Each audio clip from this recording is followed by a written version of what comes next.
friends of the family and strangers, and my family used to rape me, make me abort the babies I had. It would be hard to imagine more misery and suffering than what Teresa says she's had to endure. Then us kids would be made to do things with the adults and the animals, and then a sacrifice would happen. The sacrifice, were these animal sacrifices? Animals and people. Like the old people's homes now, For the first time, Teresa is learning what it's like to live with love instead of fear. Pretty low. In this quiet English village, with the help of her mother, she's slowly repairing her broken life. Teresa is now 15, but at the age of 2, she was left in the care of this woman, the grandma she called Nan. And that, she says, is when her torment started. Who was the leader? Who was the boss of the gang, of the cult? At home it was my Nan. Your Nan made you have sex with animals? Yeah. Like goats and donkeys. The story of Teresa is a story almost too horrible to recount. A case of child abuse that goes well beyond the kind of things we normally associate with the abuse of children. In 27 years of reporting, it has to be one of the most painful stories I have ever had to tell. How many men or how many people would have sex with you? What, at one time? Yes. About everyone who was there, which must have been about 20. You know, from 10 to 20 people. If it was a big ceremony, it used to be 30. What would your grandma be doing when these men were forcing themselves on you? Usually laughing. Or smiling. Or having sex with another man. Or other men. A chronicle of debauchery and depravity so horrific it's hard to believe. You have to ask yourself, could Teresa be just making it up? This couldn't be a terrible dream, a nightmare that you're reliving? No. It's no dream. It's a nightmare, but it's not one you can wake up from. It's there all the time. This really happened? You're quite sure of that? Yeah. The police don't think Teresa made up a story. Some of the cult members are to stand trial. 5 men have been charged with rape. As for Nan, the grandmother, she's 61 and lives in this council flat in South London. She's charged on 7 counts of aiding and abetting rape and 2 counts of performing abortions on Teresa.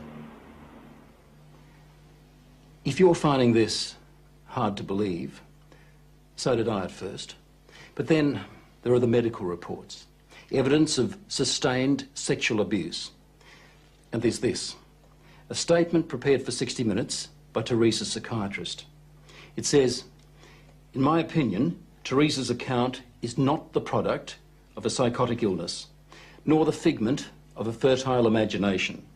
I believe her to be telling the truth." I know what's true and what's not.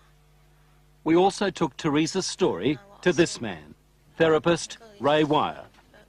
He reads a transcript of our interview and listens to her voice. It's no dream. Few people, if any, in Britain have counselled as many victims of satanic abuse or Satanists themselves as Ray Wire has. If there is an expert on satanic cults, it would have to be him. Do you believe Teresa's story? I believe Teresa's story. It's exactly the same story as I've heard from men who says they've done it. You've dealt with other cases like hers? Yes. 21 cases like hers, he says, in the past 2 years alone. themes like they were put in boxes with spiders and worms, where they were trapped in fear, where there was a high use of excrement and urine, where there was talk of human sacrifice. Take just one of those rituals, putting children in boxes with spiders and worms. Now, listen to what Teresa told her mother. And they had a coffin-like box that children were put in with spiders and snakes and the lid shut and left in there. I would have come out deranged. I could not have coped with that mentally at all. You have evidence to back up stories like Teresa's, that this is really happening? Well, we have that age of child, 6, 5 and 4, giving information that ties up with Teresa. How do those children know?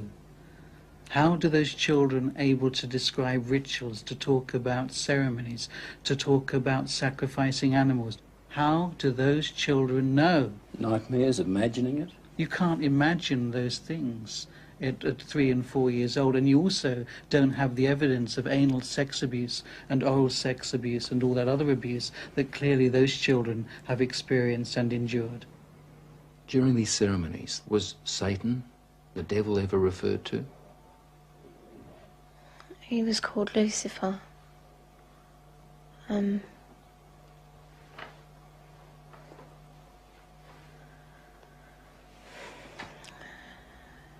What did they say about the devil, about Lucifer? That killing the people made him happy. Sacrifices to please the devil. To talk about According to Teresa, the worst rituals took place at a house somewhere in the country. it was big, you know, expensive. From the front it looked like a castle. You know, it had a long drive and big double wooden doors. Do you think they were rich people then? Very rich.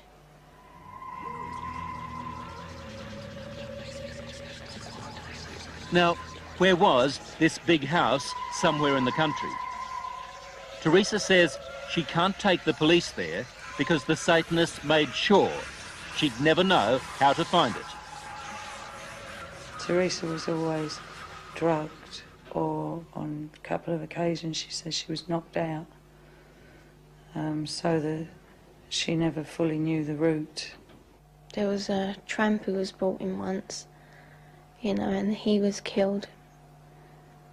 He was cut from his throat down to his stomach, and they ate him, or bits of him. They killed a man at a ceremony? Yeah. In front of you? Yeah, in front of all of us. Did the tramp, did this man fight back? No, I think he was, you know, drunk or something. He seemed really dopey. He was laughing a lot when he was brought in. And he started screaming when they began to cut. But after a while, you know, he died. I'd seen a few killings before then. Although I wasn't used to it, you know, that was the worst one. I really don't know what I thought. I suppose I thought, thank God it's not me. Let me get this right now. Are you saying that you saw more than one person killed in that house? Yeah. I've seen loads of babies killed there, just newborn babies, or aborted ones which were only small. You know, 4-year-olds. Did they ever say they might kill you? They threatened to kill my little girl, who, when I left, was still at the house. A friend? Huh? What little girl? My little girl, Alex. She's about 4 now. You mean you had a child? Yeah. How old were you when you had that child? 11. Motherhood at the age of 11. I never talked about But it. from what Teresa told her mother, it wasn't the only pregnancy. We think about 7 or 8 times. It's hard to say. It was constantly happening from the time she was capable of being pregnant. What happened to the pregnancies, to the babies? They were aborted by my nan or by one of the doctors at the house. There were doctors there at that house? Yeah, there was 2, I think. Yeah, and a nurse. What would happen to the fetuses, the unborn babies? They used to be taken away most of the time, and one time the baby was taken out of me and then killed in front of me because it was still alive. And then, what would happen? Well, after they killed it, they would eat it. But we were also made to eat it. You were made to eat your own fetus? Yeah. Who made you do this? My nan. You'd think the one person in the world you could leave a little girl with would be Grandma. Someone to give her love and protect her from harm. Yet, when Teresa was left to live with her grandmother, they might as well have handed her to the devil himself. But why was Teresa living with Nan in the first place and not with her mother? Well, when my first marriage broke up, I took the children with me and couldn't cope. So I gave them to their father, who in turn moved to his mother's. To Nan's place? Yeah. And when he left the Nan's place, he left the children there. Did you ever try to run away? You must have been frightened. A couple of times I did, but my uncle, he caught me and brought me back. Going to the police? Did that occur to you? No. No. I thought it was normal, you know, even though I didn't like it. As we said earlier, the police have already charged some members of the cult, and we know they're also investigating Teresa's accounts of those ritual killings. If there were as many as she told us, then the Satanists had a problem. How did they get rid of the bodies? They had a tub, you know, pretty big, I don't know. A fairly big tub, and they used to put the bodies and bones in there.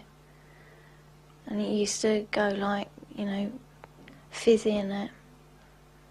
And then there was nothing left. Or there didn't seem to be, but when they cleared it out, there used to be a sludge at the bottom. Teresa's story, her account, doesn't really surprise you? It doesn't surprise me in the light of satanic abuse, no. Do you get frustrated with people who just won't accept that these things do happen? Yes, because I've worked with murderers in prisons for years.